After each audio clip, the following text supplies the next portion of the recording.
They're way back up in the back car. All right, thank you so much. All right, hey, what's happening there, Mr. Kenny? Alrighty.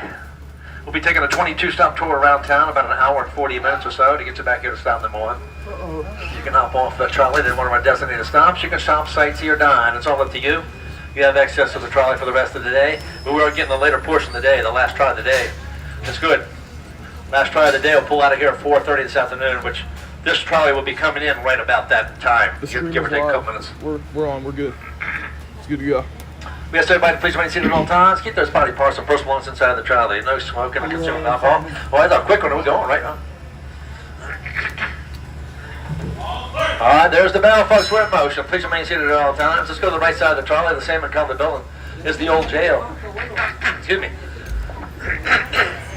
Let's finish up my lunch here, folks. Sorry about that. The same in color of the building. You're right. Is the old jail. Opened up in 1891, closed in 1853. That was the St. John's County Jail for all those years. It was a hanging jail, and Henry Flagler, a name you're going to hear a lot of the tours, the one who put the money up to have the jail built. He wanted to have a little say about the jail, about the way it looked and its location. He did not want a jail downtown next to his hotels. You can take a tour through the jail every 15 to 20 minutes. We're going to start off with Ponce de Leon, folks. Ponce de Leon was the first mate of Christopher Columbus, when Christopher Columbus made his second trip here to the New World.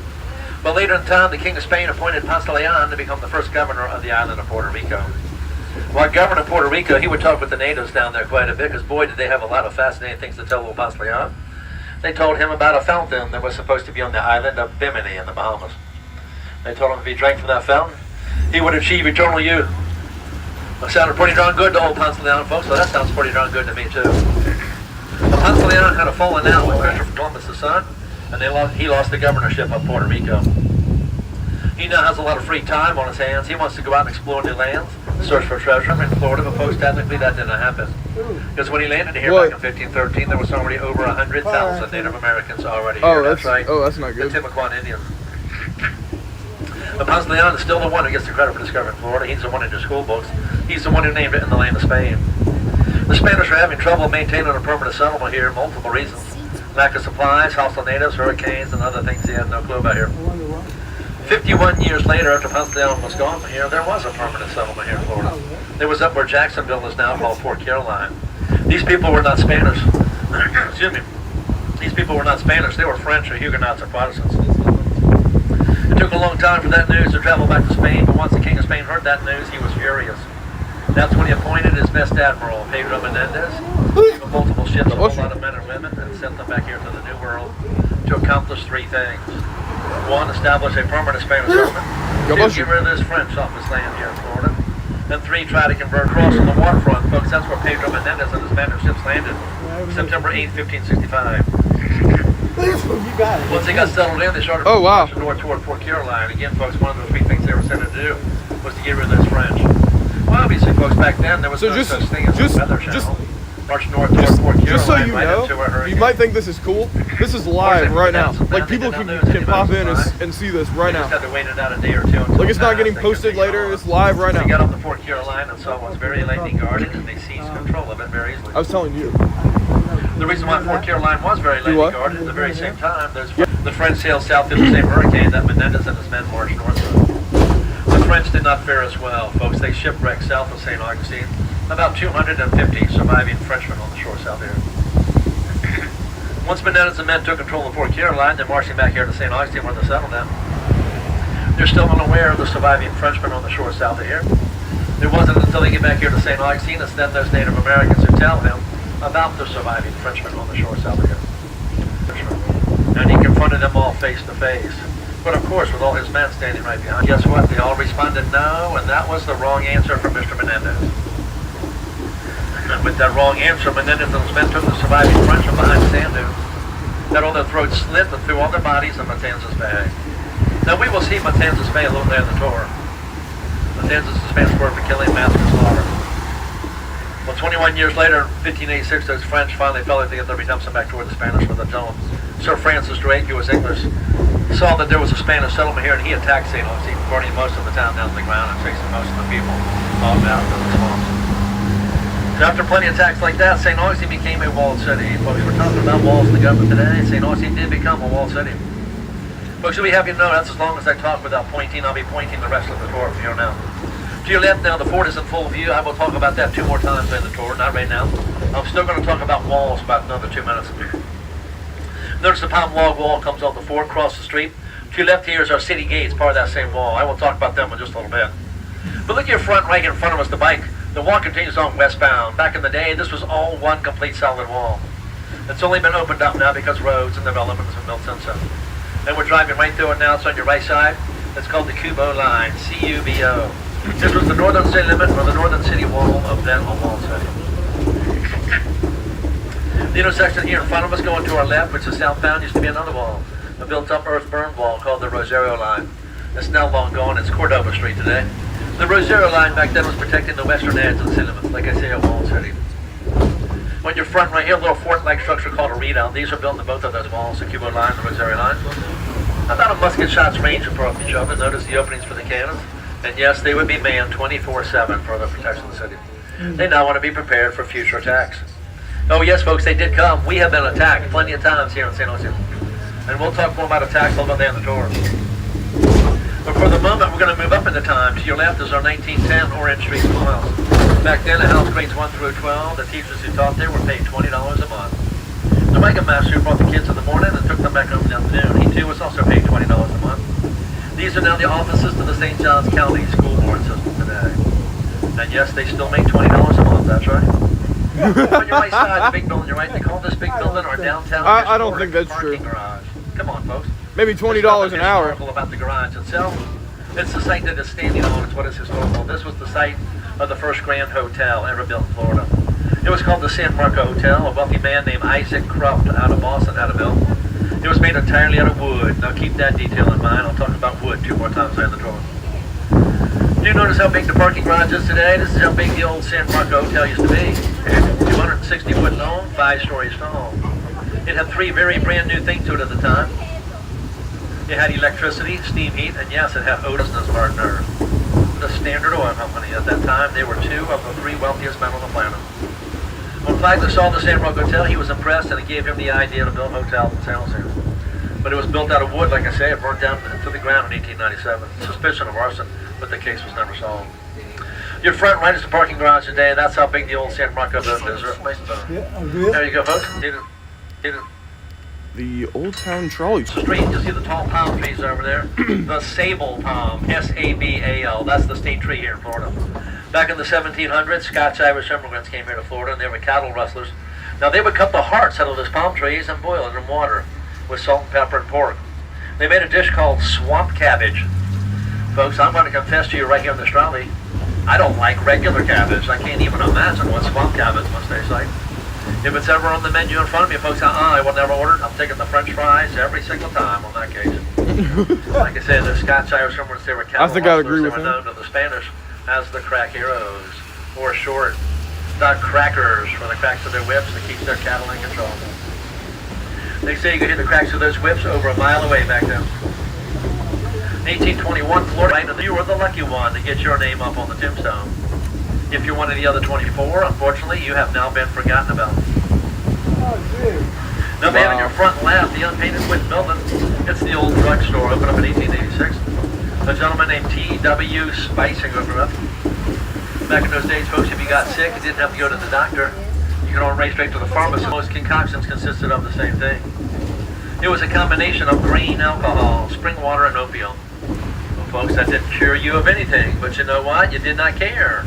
You were feeling very good and happy, and you were glad that there was a pharmacist in your town.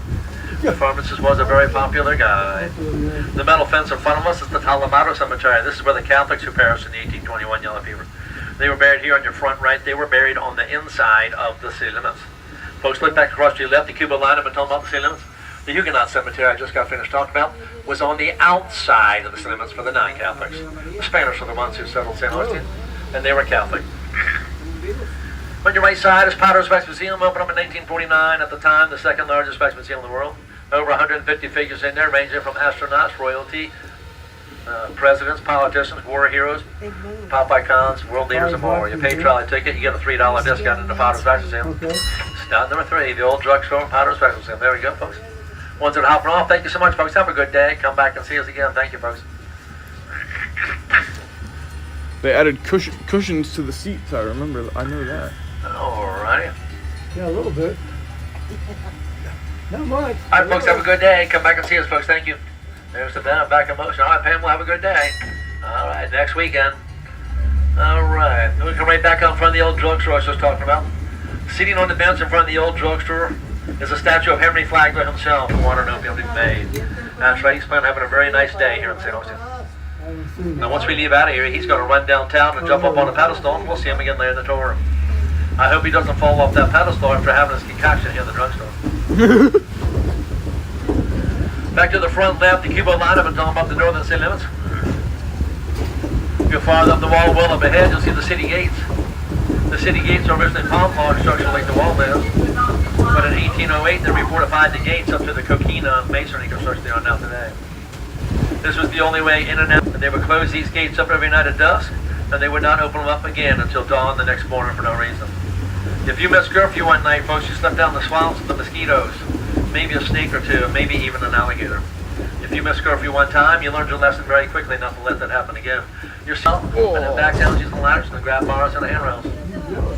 Stop for city gates, right side only, folks. Okay.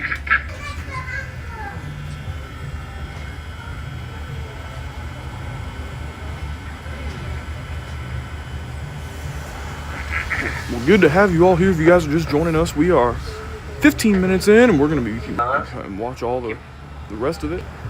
Yep.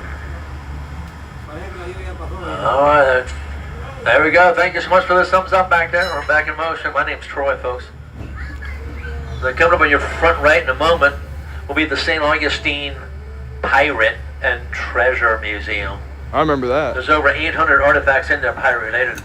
An actual pirate's treasure chest, 103 original Jolly Roger flags. The other front right is the West Towers of the Colonial Quarter. You go to the Colonial Quarter for this little wood, building, blacksmithing, firearms, how they lived, worked, and survived back in those days. A guided tour would take you through the Colonial Quarter. There's more Colonial Quarter through the fence on your right side. Folks, this is stop number 5, the Colonial Quarter storm drain there. They'll be on or off here? All right, then we're back in motion. Please remain seated. Let's go back across the street to our left, folks. There it is. The most famous site in all of St. Augustine, our fort, the Castillo de San Marcos. Before the fort was built, St. Augustine was protected by 9 wooden forts. Not all at the same time, at 9 separate times. That's right, folks. It was 1668, Robert Sorrells and his men attacked St. Augustine. The other ones who burnt down the 9th wooden fort, burnt down half the town, and killed over 60 of the residents here in St. Augustine. Back then, Florida was under Spanish rule. When that news made its way back to Spain, the Queen of Spain was furious to hear about another wooden fort being burnt down, and she was tired of that. And that's when she authorized the building of a masonry fort. Folks, look to your left. There it is. It's still standing today. 330 years from now. I guess it's true what they say, folks. It takes a woman to get the job done right. Whoop, whoop. They mouth a whole lot more about it then. We got the body of water left, the Matanzas River. The Native Americans called it the Bay of the Dancing Dolphins. Folks, when I started here just under 7 years ago, you saw dolphins surfacing every day, all day long, 7 years ago. You hardly ever see it today. Hardly ever see it today. What's happened in 7 years, folks? Is it climate change, pollution in the water, migration habits of dolphins, or loss of food source? I don't know, folks. That's a lot more good guesses, but I don't know. I'm not a marine biologist, but it does happen rarely. I will point it out if I see it to y'all. Stop number 6, the Bayfront. If you're going to hear, right side only, left side's an active traffic lane. Wait for the bell, and then back down is using a ladder, folks. Nobody on or off. All right, we're going through this store, aren't we? We're going to make a right turn here up High Palo Street. It is a narrow street, but not the narrowest. We have streets that are narrower here in St. Augustine. They made the streets narrow for 2 reasons back then. One, there was no air conditioning.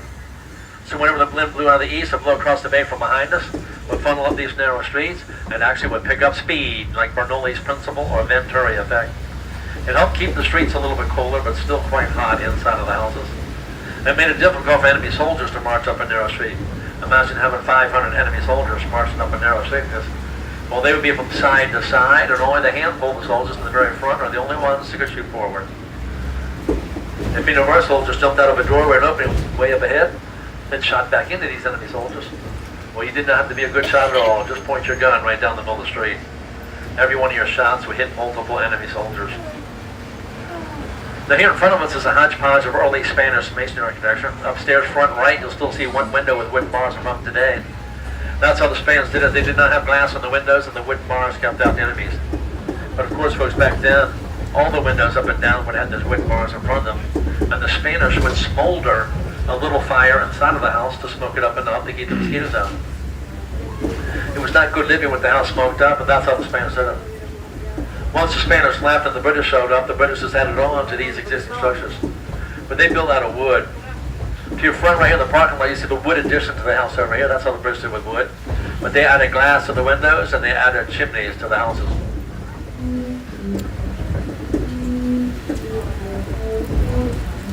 And if you could not see earlier, to my left, there's another example of how the Spanish did it with the wooden bars in front of the windows. But folks, back then, there was no glass in the windows. It was just the bars only. Hey, how's it going there? Your front right here, there's our famous Columbia restaurant where the flags are flying on the balcony in front right. The oldest restaurant in the entire state of Florida, opened up in 1905. But it did not open up here in 1905. It opened up in the Ybor City section of Tampa in 1905. Later in time, they moved to here. Yes, folks, it's still the same Downs Mine family still running today. Folks, this is stop number 7, Hippolyta, the center of St. George Street. There's your bell. If you're exiting, back down. It's using a ladder. Somebody dried it out for us.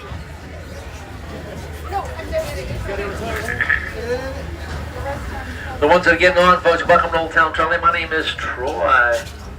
We do ask everybody to please remain seated at all times. Keep all body parts and personal inside the trolley.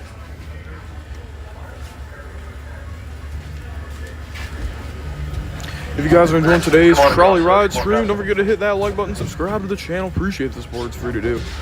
We're at 322. Let's see if we can get to 325 by the end of today's stream. That would be a good time. Just about there. We get those bags in there. All right, folks, there's the bell. We're back in motion. Please remain seated. Is that better? We're now crossing over St. George Street, the overwalking plaza of shops, eateries, museums, and attractions. Leading the tour to our left, stop 14, we're going to be at the south end of St. George Street. All right, folks, we're now going to start talking about Henry Flagler. He wants to start building hotels here in St. Augustine. There's a piece of land downtown that he wants to buy. Wow. Unfortunately for him, the Olivet Methodist Church stands on the piece of land that he wants. Folks, that did not deter Flagler one bit. He's a very wealthy man. He gathered up the congregation of the church. He had a meeting with all those Methodists, and he made them all an offer. He told the Methodists that he would build them all a brand new church absolutely free. The only thing he wanted in return, he told them, was the land the old Olivet Methodist Church put on downtown. And boy, did those Methodists jump on that deal right away. They got rid of their old rundown church, and they got a free brand new church. That's a great deal for those Methodists. And that free brand new church is called the Grace United Methodist Church. Once I get to the stop sign here in front of us, look to your right side, you will see that beautiful church, and I'll be turning that direction. And there it is on your right side, the Grace United Methodist Church. Now that is the church that Flagler had built in order to get the land the old Olivet Methodist Church put on downtown. I wonder if it's It still, cost Flagler still operating. $84,000 to have the church built back in the 1880s. The piece of land that he got in return downtown where the Olivet Methodist Church stood on, folks, that was only worth $4,000. Don't worry about Flagler. He's got so much money, he doesn't know what to do with it all. That was his plan. He wanted the deal to be so good for the Methodists that they would not turn him down, and they accepted his deal. This is the church he had built in order to get the piece of land that we will see later in the tour.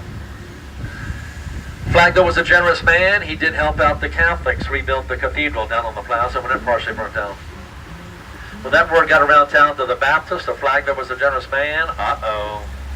Those Baptists ran straight to Mr. Flagler and asked him if he would build them a brand new church. And Flagler straight up and told those Baptist folks, I'm very sorry, I can't help you with that one. But I will make you all an offer, he told them.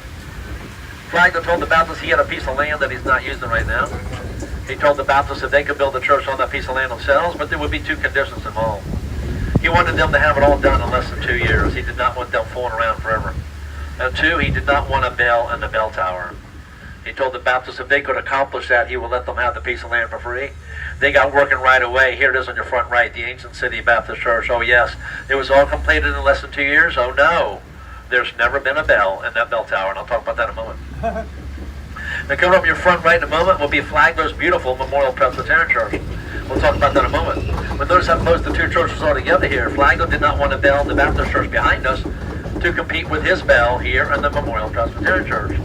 That's right, that was his offer to give them that free land, that they agreed not to put a bell in the bell tower. That's right, folks, no bell. That's why St. Augustine is now the new home of the Nobel Prize, huh? You're paying attention back there. Don't fall asleep on me now. It is on your right side, flagged this beautiful I don't Memorial even think it's Presbyterian spelled Church. the same way. It's built after a combination of the St. Mark's Cathedral in Venice, Italy, I don't even and think the it's St. spelled Augustine the Church same in way. Paris, France. Unfortunately, No. the church does have a very sad story to it. Flagler had the church built in memorial of his daughter, Jenny Louise. Jenny Louise gave birth to his first grandchild, Marjorie. Unfortunately, Marjorie passed away only after a couple of hours of life. Oh, And then, unfortunately, his daughter, Jenny Louise, passed away about a week later from complications of that birth. oh Flagler was man. devastated to lose both his daughter and granddaughter a week apart. He hired between 500 to 1,000 men to build the church. He had them working around the clock 24/7. This beautiful church on your right side back in the 1880s, that's right, folks, completed 4 days short of 1 year. When Flagler wants something done, he can get his men to do it. This is Top 8 Memorial Presbyterian Church. Inside of the church is the final resting spot of Henry Flagler himself, his first wife, his daughter, Jenny Louise, and grandchild, Marjorie, cradled in Jimmy's arms. If you ever get a chance to go into Fridays and Sundays, open it up for tours. Very nice. The tours for the day are already done, though. There's the bell back in motion. Please remain seated, folks. Let's go to your front left. Look at the big, massive, multi-tiered building with the twin towers. Flagler's first hotel. Back then, it was called the Ponce de Leon Hotel. As you see the sign on the front left there on the ground, that's now the Flagler College. We'll talk about that in a little bit. Running water and electricity running through every room of the entire hotel. So you come out to make the left turn here.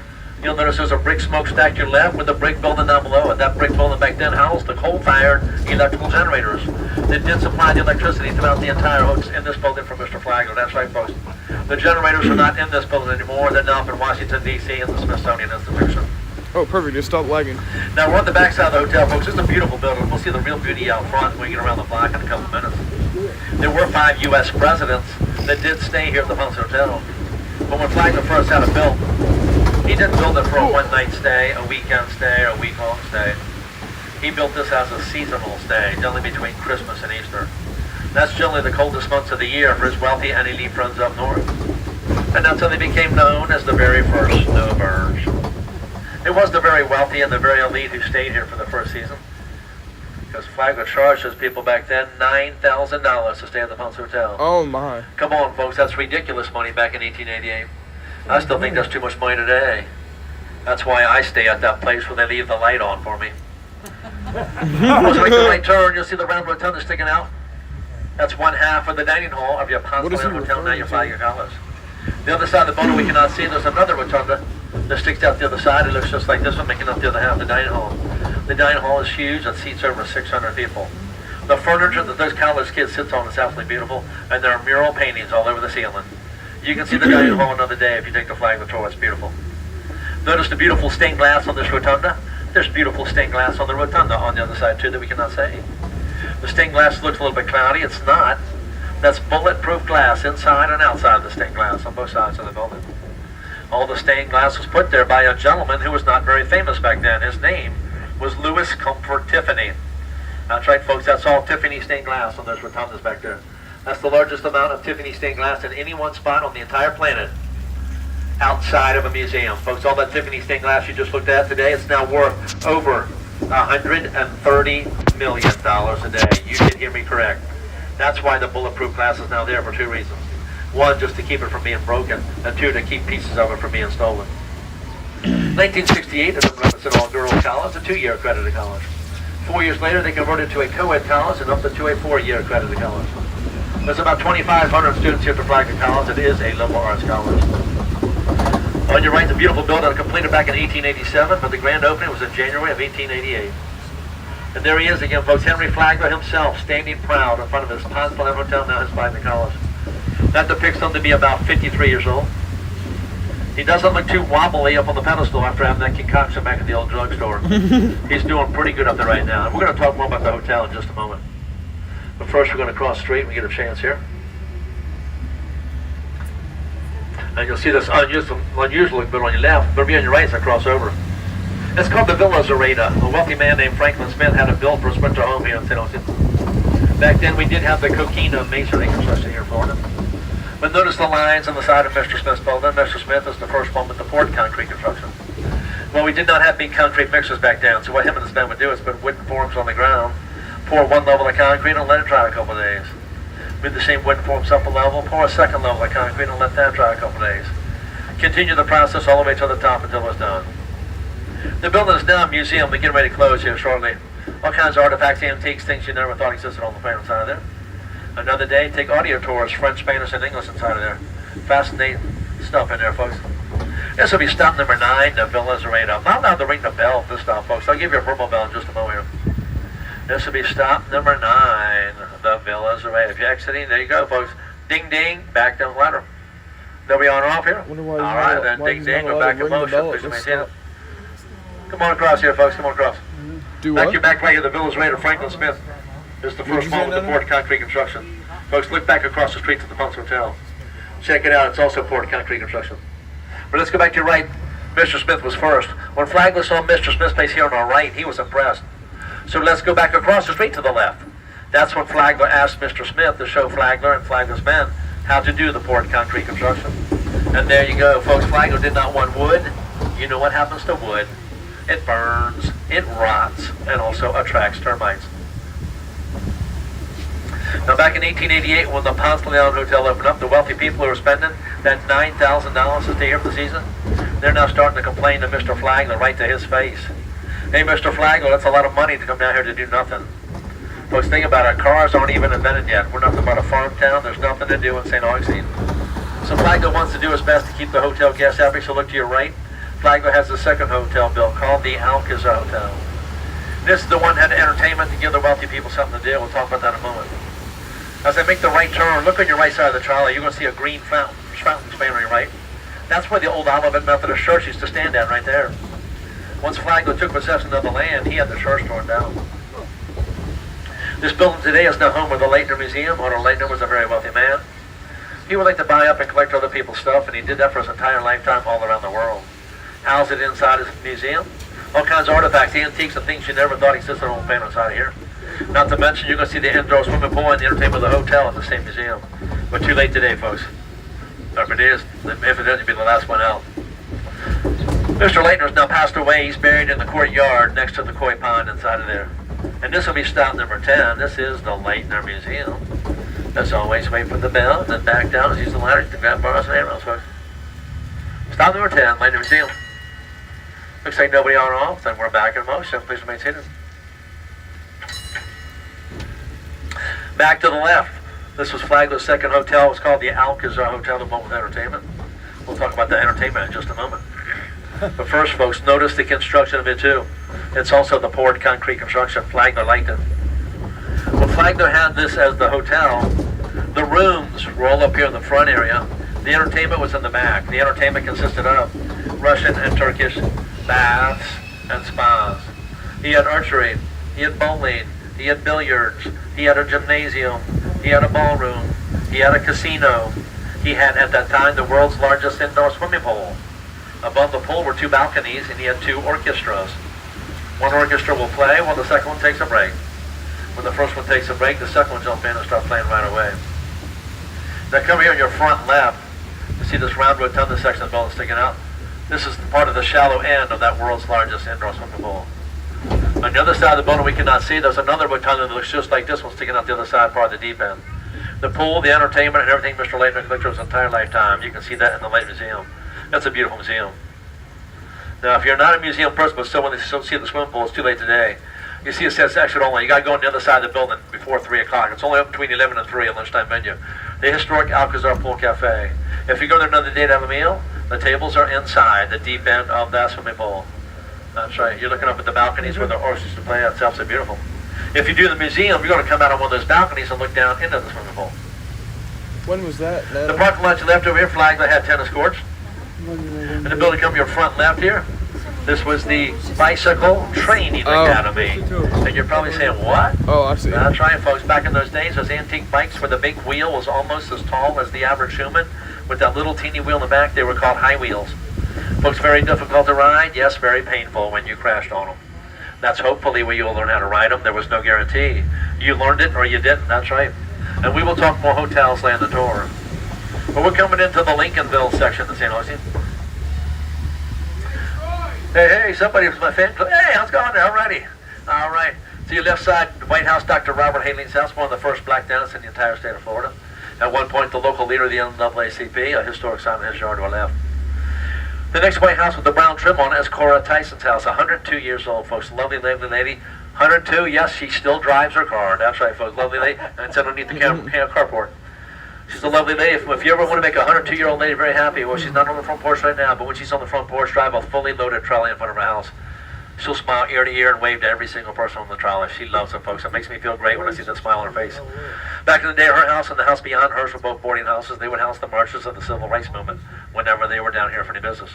Notice two signs in her yard. The left one has a picture of Martin Luther King on it. Yes, she did meet him personally way back in the 60s when the marchers were staying down here. And you'll notice both sides of the street, Victorian homes. The largest number of Victorian homes in St. Augustine are right here in Lincolnville. The stop sign in front of us is Martin Luther King Jr. Avenue. Martin Luther King Jr. marched up and down a whole lot of streets across this great big country of ours. Well, folks, he only marched up and down 2 that actually bear his name. And yes, this is one of them right here in St. Augustine. The other one you can probably guess, his hometown, Atlanta, Georgia. And to your front right, one of those beautiful Victorian homes completely restored into a restaurant called La Nouvelle. You can dine on the front porch or inside the house, and when it's not raining, outside the garden area on the side. Very nice, La Nouvelle, every day of the week but tomorrow. They're closed on Mondays, that's right. Check it out. Don't ask me how to spell La Nouvelle. That's right, folks. Very nice, but they're closed on Mondays.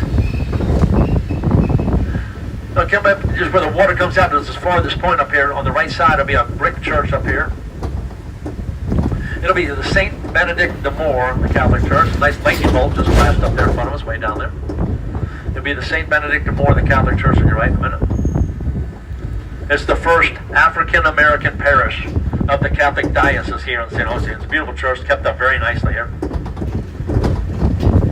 On your right side, very nice here, folks.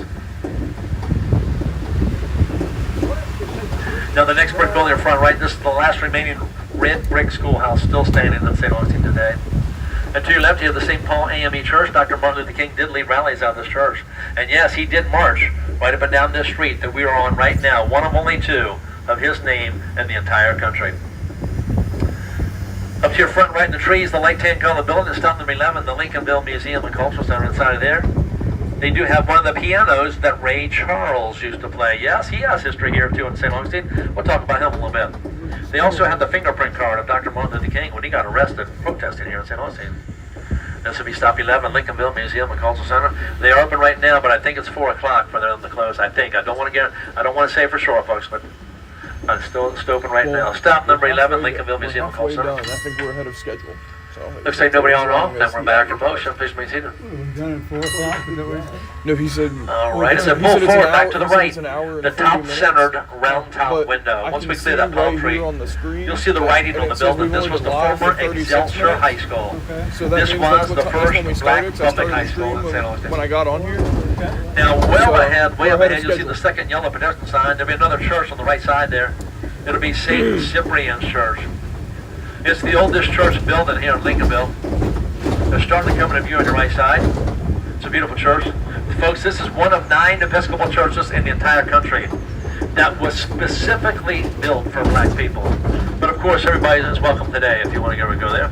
It's on your right side. It's going to be on your left because I'm going to turn right in front of it. Folks, once I make this right turn, I'm coming to the first of 2 quiet zones on the trolley. Once I turn right, I am not allowed to speak on the PA for the next minute and 15 seconds.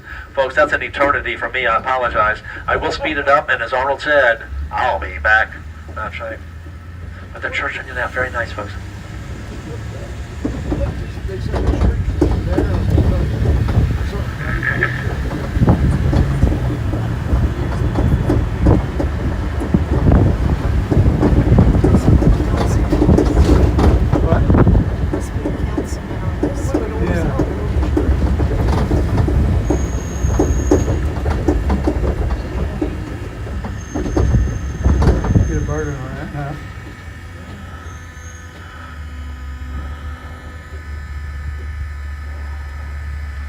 Usually work. They're about sitting on the stairs.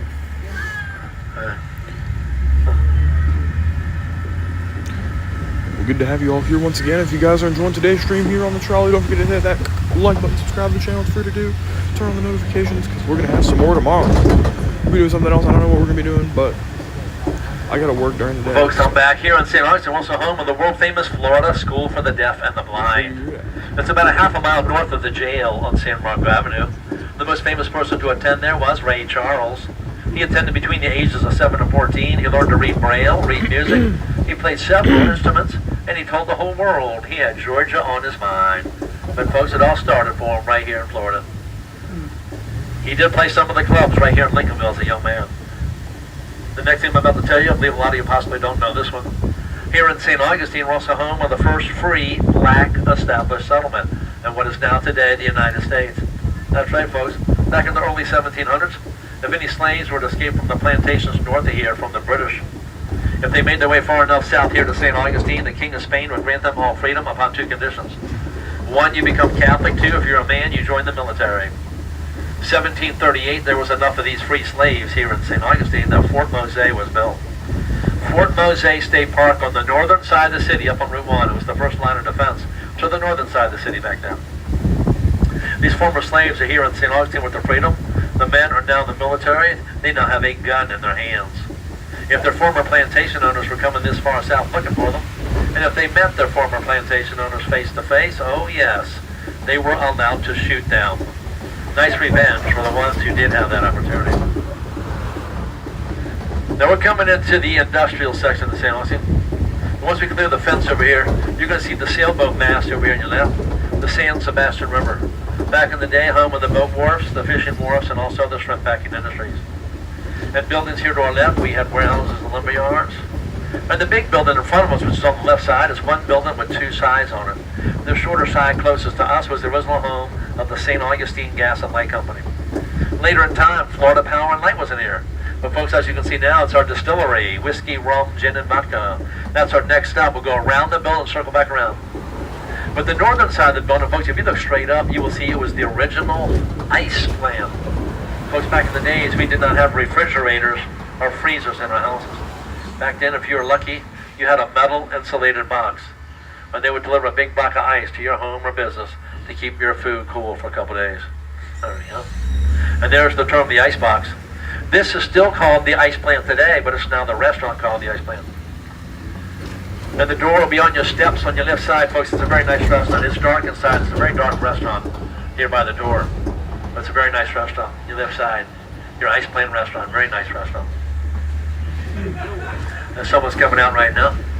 There we go. Now we're going to stop on the south side of the building, the St. Augustine Distillery. Free tours and free tastings. You did hear me correct. Help yourself. I do notice when I pick up people after they've taken the tour, they always come out a lot happier than they were before they went in. This will be stop number 12, St. Augustine Distillery. As always, wait for the bell. Back down and use some ladders to grab bars and handles, folks. It's 5 o'clock somewhere. Free alcohol. That's right, folks. But please wait for the bell. Stop number 12, St. Augustine Distillery. There we go, folks. And we have a few going to hop off back there for that free alcohol. All righty. Folks, thank you so much. Now, I don't know how long you'll stay in there, but the last trolley is scheduled to pull in here about 5:15. Don't come here at 5:14. You'll be here about 5:05 just to be safe. Because if that last trolley is empty, he or she is trying to catch the trolley in front of them to go home early. So keep that in mind. All right, folks, there you go. Have a good day. We got here.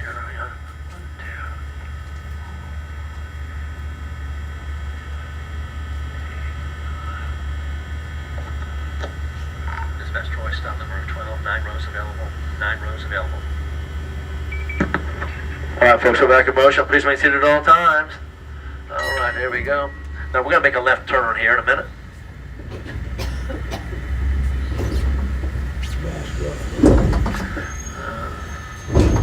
I probably could have made that, but this car to the left's a little bit faster here. And now they're coming to the right, and the bike's coming to the left, so get the birthday cake out and have a couple of birthdays here, folks. Put it away. No, we got another car pulling out up there. All right. Okay, now we're going to get here. All right, there we go. Once I pull out in the street, look ahead to your left side. You'll see the big brown brick building up ahead, the former home of the Soya Carcaba cigar factory. Back in the day, there were multiple cigar factories here in St. Augustine. All of them combined together were the second largest employer here in St. Augustine, behind Flagler, with his hotels, his railroads, and his model land company, and hospital. Now, they would employ women to roll the cigars. They say women with the smaller hands and fingers, they say they had better dexterity to roll a tighter cigar. But their production would go down when they would start gossiping. That's right, ladies. That's when they would hire men to entertain them by reading to them books, newspapers, and magazines. Doesn't sound like much fun, does it, ladies? Well, some of the men would get up on a tabletop and dance or sing. The ones who could are the ones who are willing to give it a try. Folks, it's my opinion. I think that's how the very first bachelorette party ever got started. And also, some of those men could play an instrument or two to help entertain the women while they worked. They say all the cigar factories combined together produced about 5 million cigars every single year. But over time, St. Augustine lost out the cigar industry to the Ybor City section of Tampa over time. Tampa has always been and always will be a larger seaport than we ever will be here in St. Augustine. Your front right, the big building with the balcony up top, that's our next stop. Stop number 13, the San Sebastian Winery.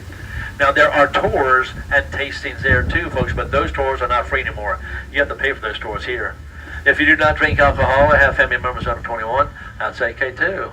They serve grape juice if you're still interested in taking the tour. Now, this is also the stop for the Whetstone Chocolate Factory. The Chocolate Factory tours are done for the day, but if you want to go to the Chocolate Factory and buy some chocolate, they're still open for sales of chocolate. And if that's something you're going to do, you hop off here in the winery, you go around the corner on the other side of the police station right there. That'll be where you go to. But it's getting late in the day for them too, folks. Their tours are over with right now. This will be stop number 13. This is the San Sebastian Winery. Or if you want to go buy some chocolate at the Chocolate Factory. There we go, stop 13, San Sebastian Winery, folks. That shelf cloud has been getting closer and closer and closer to our left side here, folks. And you can see the rain line. For me, it's right on the edge of that palm tree going to the left. I don't know if that's 5 minutes away, 10 minutes away, 12, 15 minutes away, I don't know, but it's not too far away. It's getting closer. No one on or off here? All right, then we're back in motion. Please remain seated. So what do we do? You can see the shelf cloud even in front of us here going all the way across. Yeah, it's beautiful looking. There's the bell.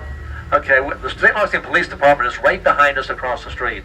We will see it once we make the U-turn to our left here. There's nothing historical to talk about at the police department. But we don't know about its location. Was it planned or was it just a complete coincidence? That's right, folks. It's right between our distillery and our winery. That we don't know. The location is historical. That was the site of the first Florida East Coast Hospital. The hospital is now long gone. That's the police station built today. It was Flagler who had the hospital built. And if you're an employee of Flagler back then, you had free health care as long as you went right there. If you went someplace else, then you were on your own. If you wanted to insure the rest of your family, it was 50 cents a month. That's right. $6 a year for Flagler care for your entire family. Whether you had 2 or 3 kids or 15 or 20 kids. $6 a year. Come on, folks. I spent more than that just for breakfast for myself at McDonald's this morning. Jeez. And that would have covered my whole family for the whole year in medical care. All right, folks, we're going to turn left here. Now you see the winery building on your left. Now you go across the street, you see the first 3 buildings across the street called the triplets. All 4 of the buildings. The 3 across the street were the offices to the Florida East Coast Railroad. This winery building was then the record house of the Florida East Coast Railroad. But you know this one is the winery today. The 3 across the street are now the dormitories for the Flagler College. The buildings beyond those 3 were built well after time. The train tracks used to run right on the back side of these buildings. Now they diverted the train tracks to the western side of town, and the train station used to be right behind the triplets. Flagler's got his hotels in St. Augustine. He wants his wealthy friends from up north to come down and visit him. Back then, they could take the railroad from up north all the way down to Jacksonville, and that's where the tracks stopped. In order to get from Jacksonville here to St. Augustine back then, you had to take either a steamship out in the ocean or horse and buggy. Both long, uncomfortable, and tedious. There was a small gauge railroad here in St. Augustine back then. Flagler bought that railroad and immediately had his employees rip the tracks right out of the ground. He then standardized the gauge of the tracks, and then he hooked those tracks up to Jacksonville in front of us. Now his wealthy friends from up north can take one train from up north right here to St. Augustine. But folks, Flagler was not done with the railroad. He continued on south. Ormond Beach, Palm Beach, Miami, oh yes. He even had his employees build bridges all the way down the Florida Keys. That's right, folks, 1912, the first train pulled into Key West, Florida. Key West back then was a big stopping off point for shipping and refueling in the Gulf of Mexico and the Caribbean. Flagler wanted the railroad down there to transport goods and materials to and from the mainland faster than what the boats could do it, but also haul passengers for tourism.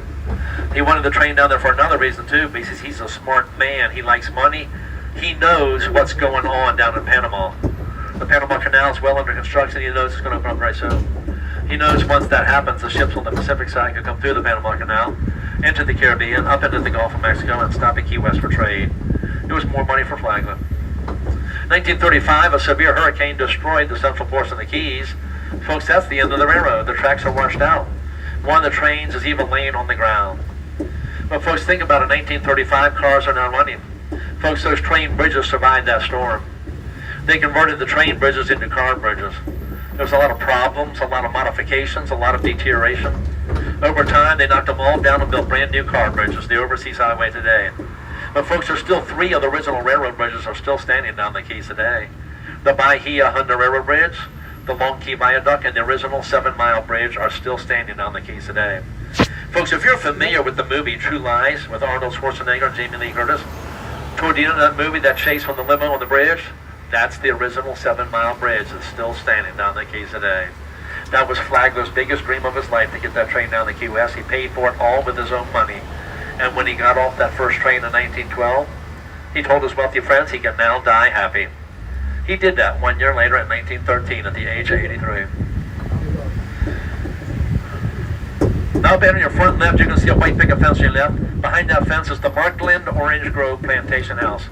There's no more orange trees there. They all died off due to many heavy freezes back in the late 1800s. Yes, folks, we are too far north in Florida for the orange groves. If you want to see orange groves, you got to go south of here. Folks, the oranges are not native to Florida. I'm going to repeat that, folks.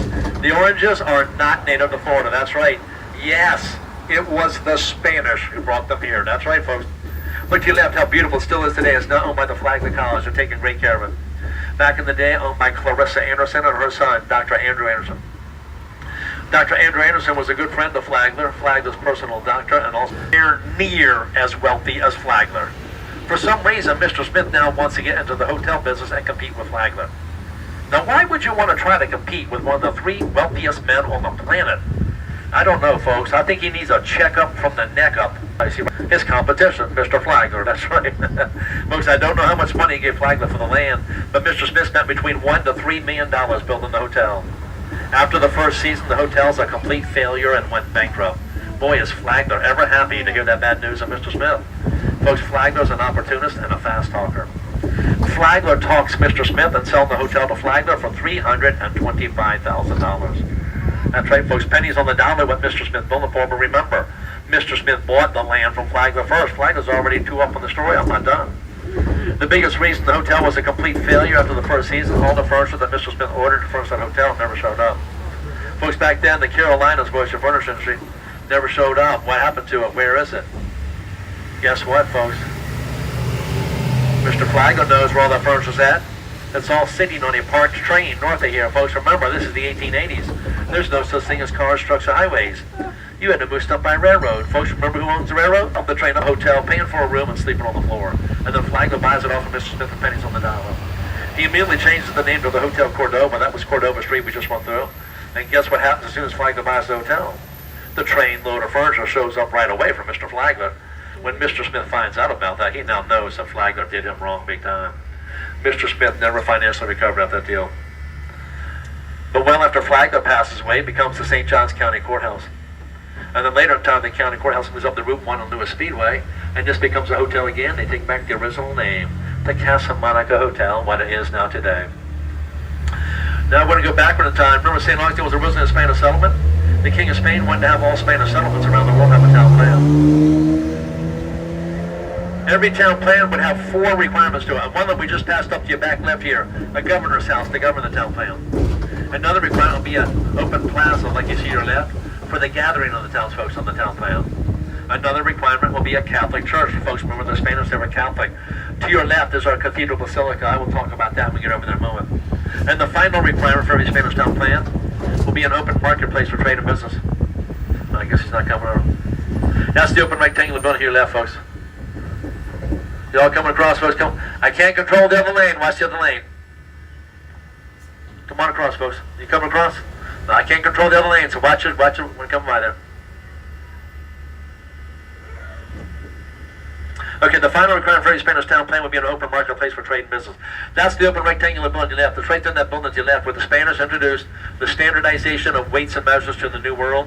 business and trade. Yes, folks, even slave trading did go on from time to time right there in that open building left. Hey, folks, look to your left up on the pedestal. There he is, a statue of Ponce de Leon, actual size, 4'11". That's right, folks. If you ever Google his height someday, that's the number you're probably going to get. I'm not going to guarantee that, but probably going to get. There is some evidence out there he might have been as tall as 5'6" to 5'7". Still shorter than a lot of men. But folks, notice the side view. You can see he would wear heeled boots and put a tall hat on his head to make himself appear to be a little bit taller than he really was. So there you go, folks. That proves it right there. The short man syndrome started all the way back in the 1500s with Ponce de Leon, well before Napoleon. Look down your front left. You're looking right down Cathedral Place. See the steeple of the cathedral down the end. The Ponce de Leon Hotel. That's a beautiful picture right there, folks. On your right side, here's a flagpole with a circle, Anderson Circle. Dr. Andrew Anderson donated that land to St. Augustine for the people of St. Augustine who participated in World War I. And on your front right is stop 14, the Cathedral Basilica. The Cathedral Basilica is home of the oldest Catholic congregation in the nation. But folks, it's also the oldest congregation of any denomination in the nation. It's now a basilica. Back in 1976, Pope Paul VI proclaimed this a basilica due to its historical significance. This would be stop 14, the Cathedral Basilica. If you're going to exit right side only, I can't pull in because the cop is blocked in front of my stop. So you have to stop out on the street here. Stop 14, Cathedral Basilica, right side only. Please wait for the bell and then back down using the ladders to grab boss arrows. Stop 14, Cathedral Basilica, right side only, folks. There you go. Folks, while we're waiting, let's go to the left side of the trolley. The plaza to your left is the oldest public space in the entire country. To your front left is the governor's house. We're now on the other side of the plaza, the governor's house. The governor's house did house the Spanish, the British, and the American governments, but of course at all separate times. And too late today, but another day, inside of the governor's house is a free timeline museum of St. Augustine. Folks, it's one of the few things in all of St. Augustine that's free. There's not too many things in St. Augustine that's free. I feel like this bag is going to break.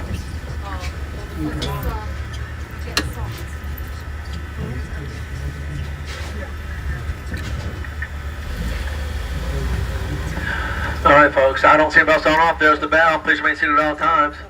My name is Troy, for the ones who got on. Right straight to the windshield in front of us is Flagler's first hotel, the Ponce de Leon Hotel. Now, we already talked about that earlier on the tour. Now, if you go to the right side, you're going to see a big white building with hardly any windows on it. The original jail used to stand on the other side of that white building. It's long gone. That's where it stood at. When Flagler broke ground for his Ponce de Leon Hotel in front of us, he did not realize that the jail was right across the street. As soon as he realized that, folks, he was not going to have that. He went straight to City Hall and told City Hall to move the jail. City Hall told Flagler, we already have a jail. We don't have the money to build another one. Folks, what I've been telling you, Flagler's one of the 3 wealthiest men on the planet. He told City Hall, don't worry about the jail. He was going to pay for every bit of it. But since he's paying for every bit of it, there's 2 things he wants them to know about. And they say, what's that? He said that he wanted it to be about 1 mile to 1.5 miles north of town, and he did not want it to look like a jail. Folks, that jail is still standing today back at stop number 1. You can take tours through that jail every 15 to 20 minutes with one of our inmates and one of our deputy sheriffs. Awesome tour. Now, we talked about Flagler's all 3 hotels right here earlier. Now, come on your right side. Well, we got a traffic light coming up here. Let's go to the left side of the trolley. You're going to see a vacant parking spot on your left, kind of with yellow lines on the ground. You're going to see a concrete sculpture dated 1887. Folks, 1887 cars were not invented then. You got around town by walking, horseback, or horse and buggy. Folks, that's the last remaining horse drinking trough still standing today. You see it's not very big. A real thirsty horse would have down. But you see a hole drilled into it. If you ever walked that sidewalk, there was a line in the ground to fill that bowl back up, keep it filled. That's the last remaining horse drinking trough still standing in St. Augustine today. To your front, right beyond the traffic light, here's another church. It's the Trinity Episcopal Parish. It's the oldest Protestant church in the entire state of Florida. Folks, as we get closer, look at the date on the sign in the churchyard. You're going to see that date on that sign coming your front right is 1821. Folks, remember Florida was under Spanish rule. It was 1821 when Florida became a U.S. territory. Folks, that's when we got the freedom of religion. We got a lot of other freedoms too, but for this story, we got the freedom of religion. As soon as they got the freedom, they started holding services outside as soon as they could do so. They did not start building the church until 1825. It's still the oldest Protestant church in the entire state of Florida. Now come over your front right up ahead, you see the yellow pedestrian sign with the arrow. Right there going to the right is a side street called Avallee Street. Avallee Street is the oldest street in the entire country. It's also home of the Spanish Military House Museum, a couple of shops, and a couple of eaters. On your right, that's the oldest street in the country. Folks, remember, the Spanish were here in Florida well before the British ever showed up in America. Avallee Street, the oldest street in the country, but Avallee, Spain, is the hometown of Pedro Menendez, the one who founded St. Augustine. We'll talk a little bit more about him, not as much as I like, because that stop will be closed by the time we get there that I want to talk about him. But I'll talk a little bit about him. We're going to make a right turn along the waterfront here, folks. So we got the green light now, but we've got a lot of pedestrians to worry about here.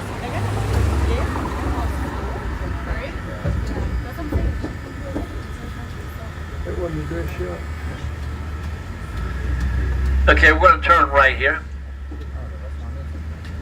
When I turn right, on the left side of the trolley will be the St. Augustine Municipal Marina. But the marina stop is on the right side here, across the street from the marina. This will be stop number 15, the marina.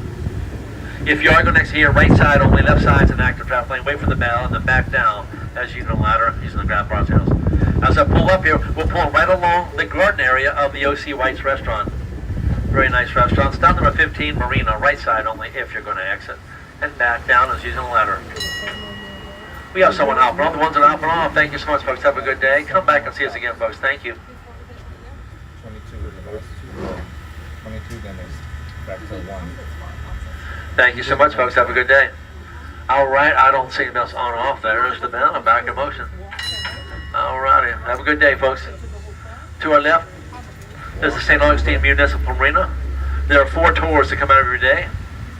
Now, to your left, we have the blue and white, the Victory 3 sightseeing tour. It's a double-decker narrated cruise out on the water.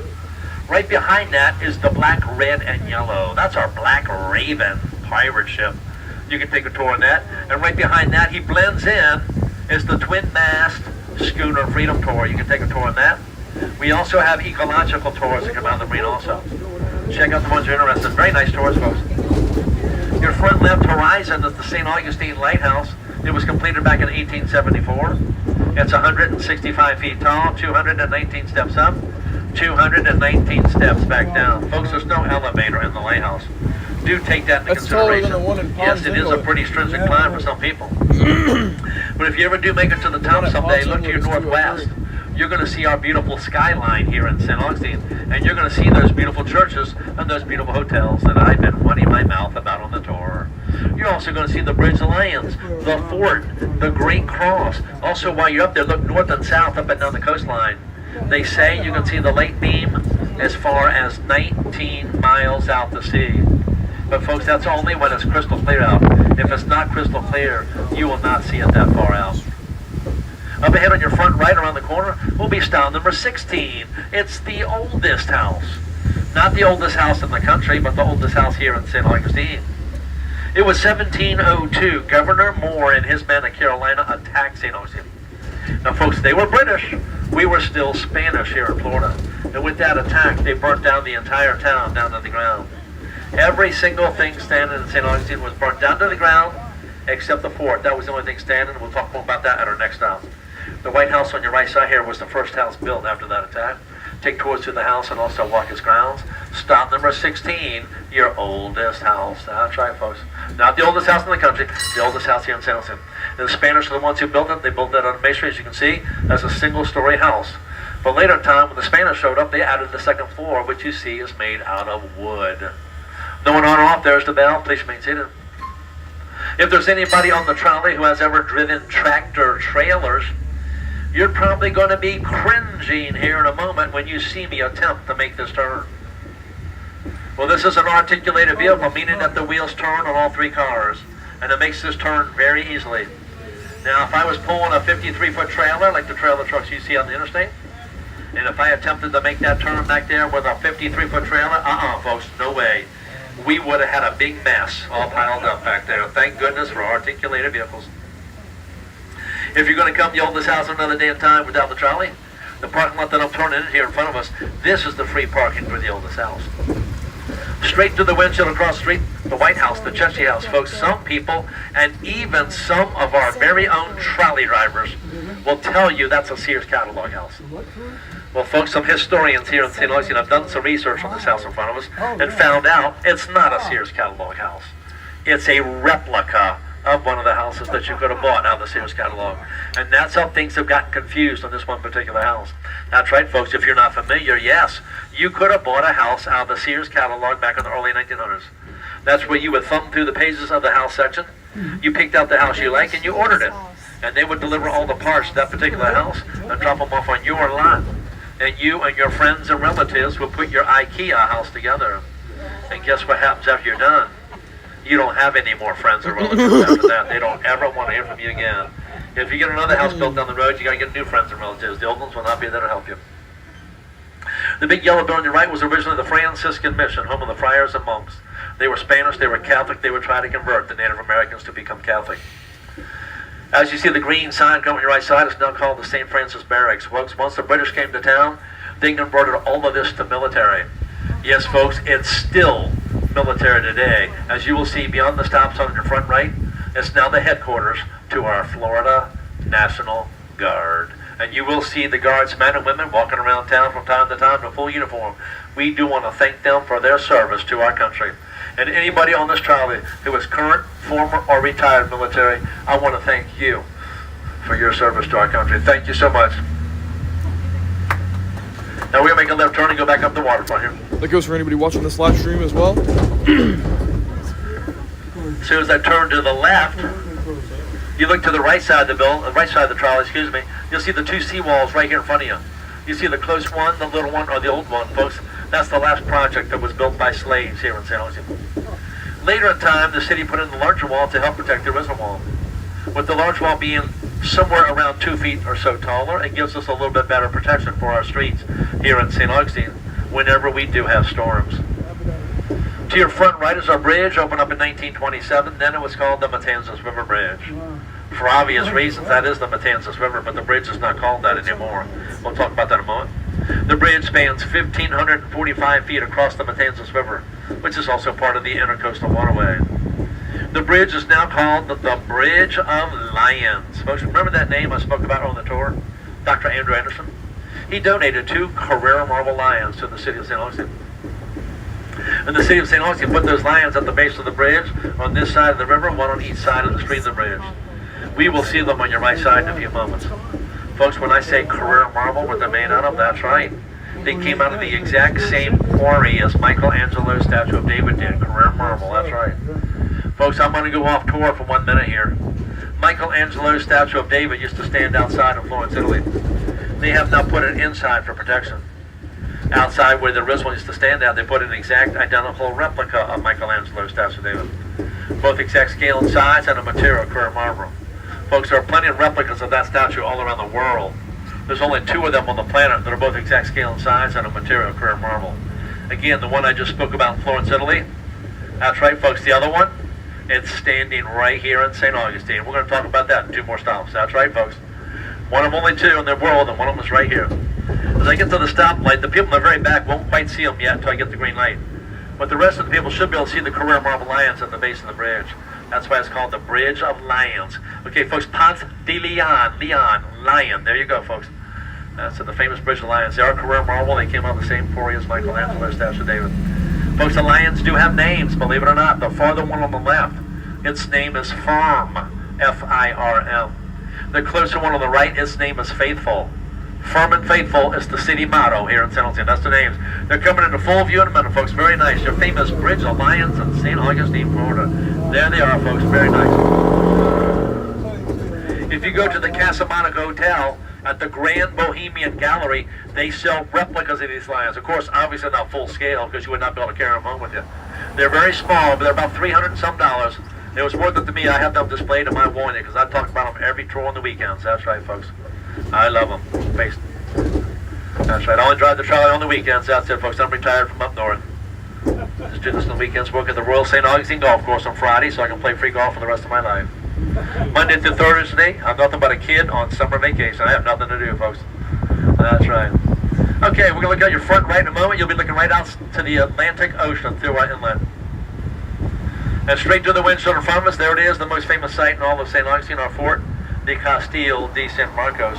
It's now part of the National Park Service. It's made entirely out of coquina, between 400,000 and 500,000 blocks of coquina. All the coquina was quarried right across the water over on Anastasia Island. Folks, when coquina is first quarried, it's too wet and too soft to build with.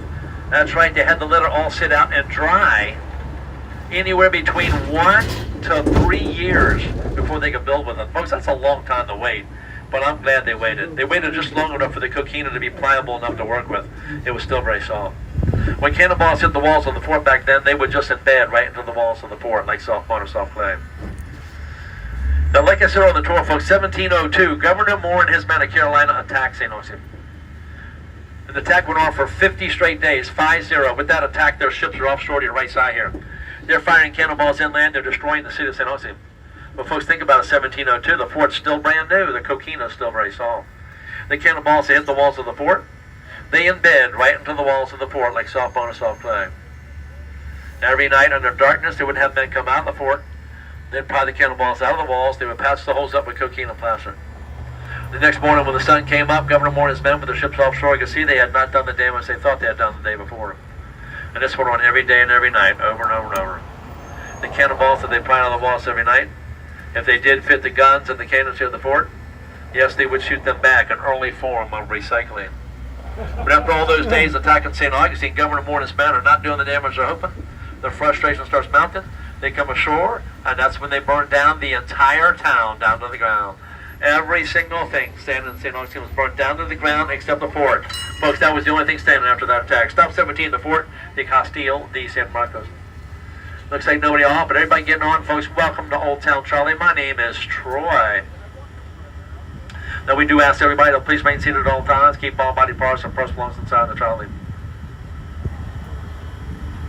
Okay, I don't see about starting off, folks. There's the bow. Please remain seated. Again, they come ashore, and that's when they burn down the entire town down to the ground. Folks, every single thing standing in St. Augustine was burnt down to the ground except the fort. That was the only thing standing. Folks, even today here in St. Augustine, the oldest city in the nation, we don't have anything today in St. Augustine that predates 1702 due to that attack except the fort itself. They started working on the fort in 1672. It was completed in 1695, 23 years to build that fort. Folks, think about that back in the 1600s. If you were a teenage boy and you started working on the fort when they first started building it, it's a possibility you worked all the way up to your death by the time it was done with the short life expectancy. It is the oldest masonry fort in the United States, still standing today, 330 years old. It was authorized by the Queen of Spain after 9 earlier wooden forts all burnt down due to attacks. The Queen of Spain was tired of that, and that's when she authorized the building of a masonry fort. 330 years later, we're still talking about it today. Folks, that's impressive. I hope we're talking about it for another 330 years. And if we are, folks, guess what? I won't be your trolley driver on that tour. It's going to be somebody else. Even drinking from the fountain of youth, I will not live that long. Front rising Cubo line, St. Augustine used to be a walled city. This is the northern wall. We're on the inside of the city limits. The compound logs are all horizontal except for the ones covering the joints. On the other side of the wall, there's nothing to talk about right there, folks. We're going to drive right on by it. But right behind the park headquarters and right in a moment will be a big building with red trim on it. Once it fully comes into view, most of you will probably already know what it's called today. But I'm going to start the story off what this was originally called. This was originally the Warden Castle. It was William Warden's winter home in St. Augustine. He was a minority business partner with Henry Flagler and John D. Rockefeller and the Standard Oil Company. Folks, check out the construction of his house too. It's also the poured concrete construction. At the time, Mr. Warden was a luxury, and she opens this up as a hope to try to talk her into selling to him, and she would never do it. Unfortunately, over time, Mr. Ripley passed away. Later in time, Miss Rollins was willing to sell, and she sold this to Ripley's estate and heirs. Yes, folks, that's how this became the very first Ripley's, believe it or not. This is the very first one right here in St. Augustine. It was Ripley's idea to do the Ripleys, believe it or not, but unfortunately he passed away before he ever did it. It was his estate and heirs who did it after he passed away. He has never set foot in any of his Ripleys because it happened before, after he passed away. But folks, he has been in this building when it was the hotel. Stop number 18, Ripley's, believe it or not. Let's always wait for the bell. Back down, she's learned to grab bars arrows. All right, the one's hopping off. Well, folks, thank you so much. Have a good day. Come back and see us again, folks. Thank you. Wait, it's 4, it's about to be 5 o'clock. Lots that we live once. Let's go. Yeah. All right, folks, have a good day. Thank you so much. Yeah, he'll move. Okay, yeah, it's the tightest seat on the trolley. I know that one. I understand that one.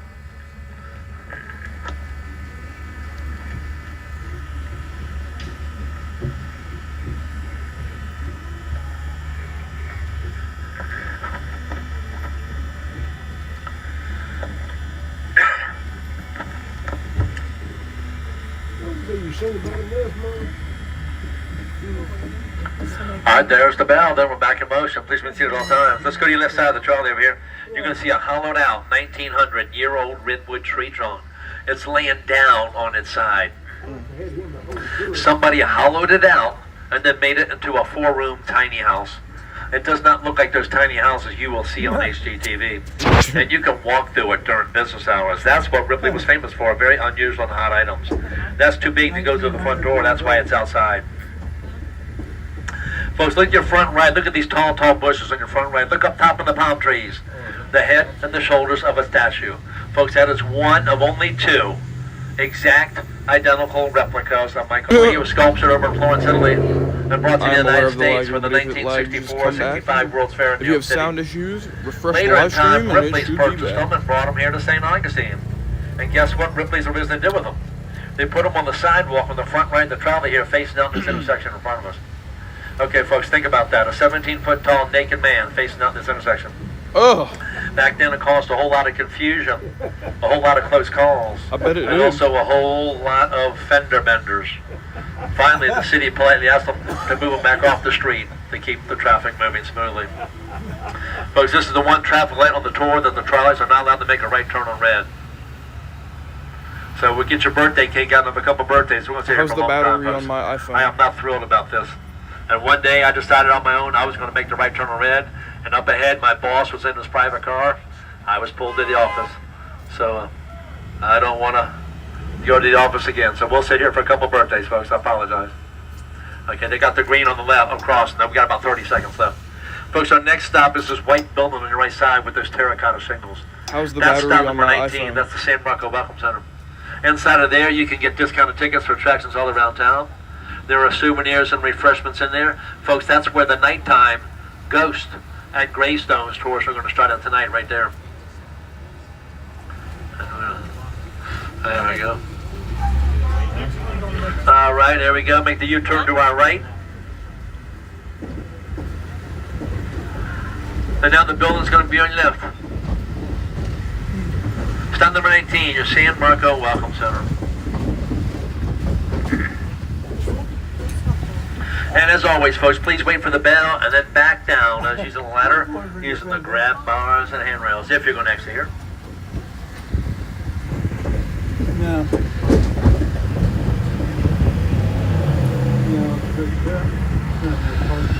And look who we have up here. We got Miss Tammy up here, one of our salespeople. Yeah. You got any questions about prices, times, and all that stuff? You ask her. Don't ask me, because I don't know that stuff. I run my mouth on the tour. She'll give you all that other stuff. Stop number 19, San Marco Welcome Center. There's the bell. If you're exiting, back down. She's a ladder. So how you doing, Tammy? I'm doing good. Wait. I guess I have nothing going on until Friday. I'm going to get on the golf course as much as I can. And between all the rainstorms. Huh? A lot of it. I'll get between. Trolley was planning on exiting at stop number 20, the Mission Nombre de Dios, the Doubletree Hotel. Everybody raise your hand. Okay, folks, I will not be going there after 4 o'clock on Sundays. They don't want the trolleys in there, and our bosses don't want us to go in there. So, but I will do it as best I can. But I'm going to give the highlights, the highest of the highlights. And Miss Tammy knows about that stuff. Best stop on the tour. That's right, folks. A lot of people don't know some of the stuff that went down there. Yep, that's it. I'll be taking number 1. There we go. There's the bell. Please be seated. Tammy, have a good evening. We'll see you next time. Near the weekend. All righty. Well, I did talk to Ken, the track section of St. Augustine. Lucy Abbott was a real estate developer between the late 1800s and the early 1900s. Back in those years, women were not allowed to handle money. Oh, I did not know that one. When I was a kid, I did not have a periwinkle colored crayon in my box. When I was a kid, folks, I still am a kid. That's right, I'm never going to grow up. Anyway, between late 1800s and the early 1900s, she developed 129 of those gingerbread style houses. They're scattered throughout the side streets in this neighborhood. Folks, if you were paying attention, you noticed they were all made out of wood. It is said that 124 of those houses are still standing today. That's an amazing fact. Between rot, termites, fire, hurricanes, and over 100 years old. 124 of the 129 are still standing today. Okay, folks, the next stop, I can't go in there, but I'm going to speed up the talking. If I'm talking too fast already, I apologize, but I got to speed it up. When you clear the house on the right side, you'll see the Great Cross on the waterfront.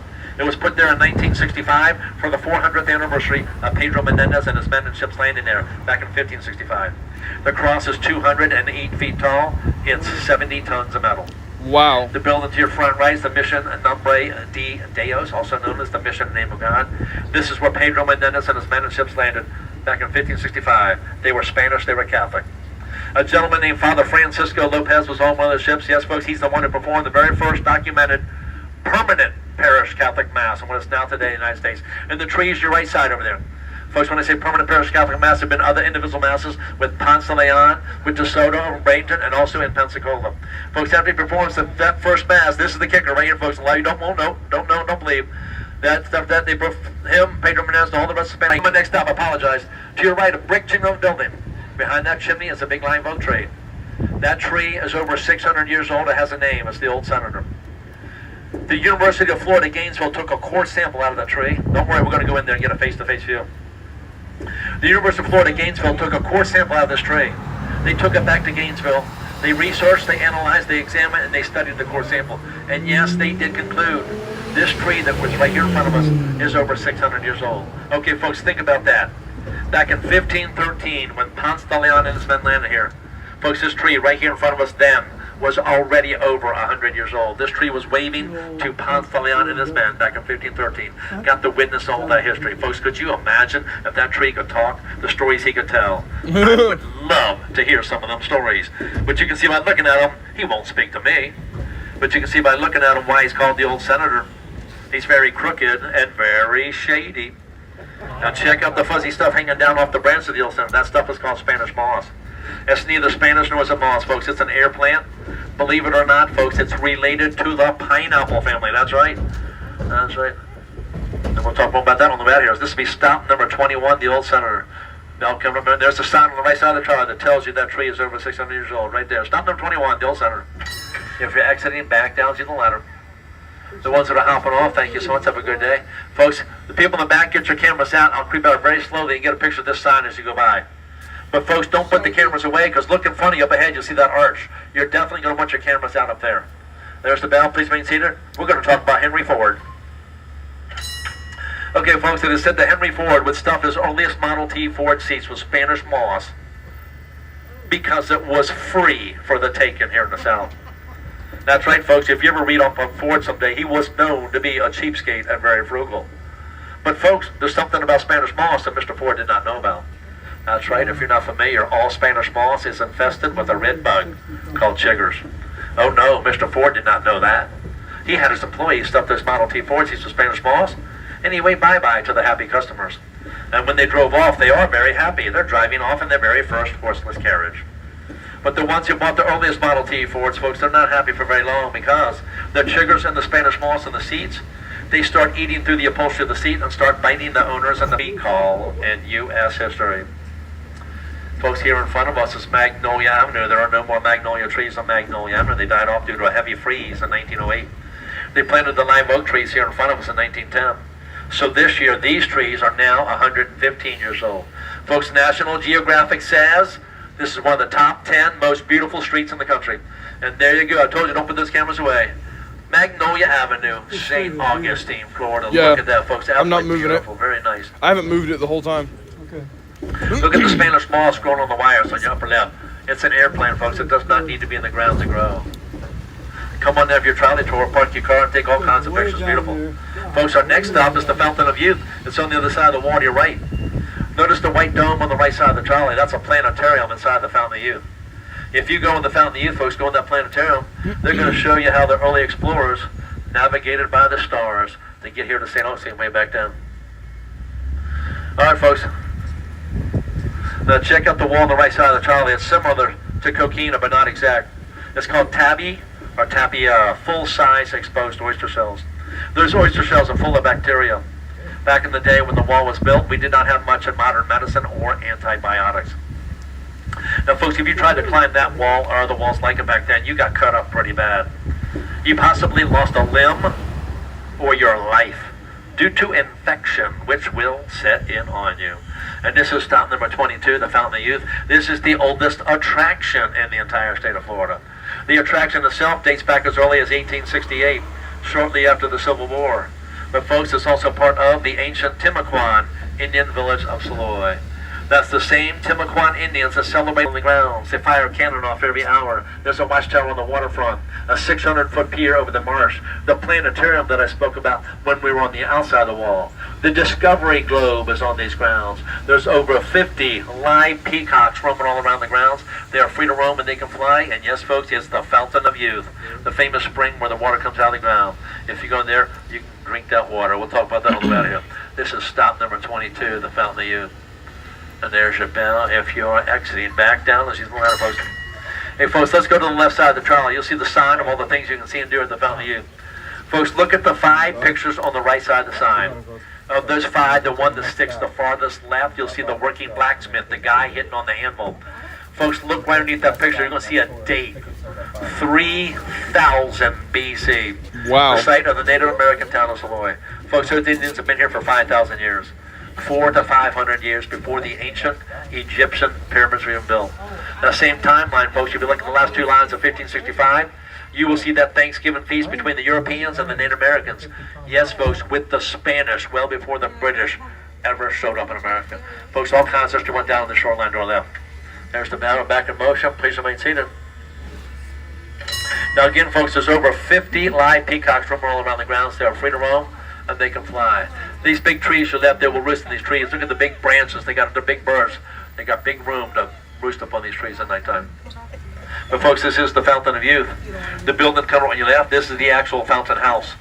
They built this building on the ancient Timucuan Indian grounds around the famous spring where the water comes out of the ground. If you go in the fountain, folks, I do want to know, if you ever drink that water someday, yes, it does affect everybody in different ways. Be prepared. Folks, I've been drinking from it now for over 127 years now. I haven't noticed any difference yet, but I'm feeling pretty darn good, so I'll keep on drinking it. That's right, folks. We'll go back to stop number 1 where the tour was all over the beginning. Folks, when this trolley pulls into number 1, this will be the last trolley of the day. We'll do the entire tour again and come back to the old jail. So keep that in mind. This will be the last one we pull into number 1. Unless something that I'm well unaware about that changes. That's right, folks. But I will talk about stop number 1. That's where the St. Augustine History Museum is. It's free with your paid trolley ticket. Inside in Gator Bob's Trading Post, self-guided tour. Gator Bob's is a souvenir shop, a snack bar, and clean restrooms. Also, stop number 1 is the old jail. That's the actual jail that Henry Flagler put his own money up that bill because he did not want that jail downtown next to his hotels. Take tours for that. The oldest store museum experience is stop number 1. Take a guided tour to what an old general store looked like in 1908. The spice and tea exchanges is stop number 1. Tea, spices, salts, and rubs from all around the world.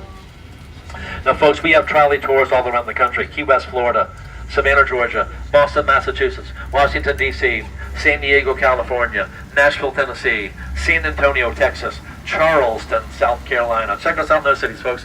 Hey, I'm coming to the second of 2 quiet zones. Yes, I have to shut up for the next 20 seconds. That's the only thing that keeps me quiet on the tour, folks. You know that by now.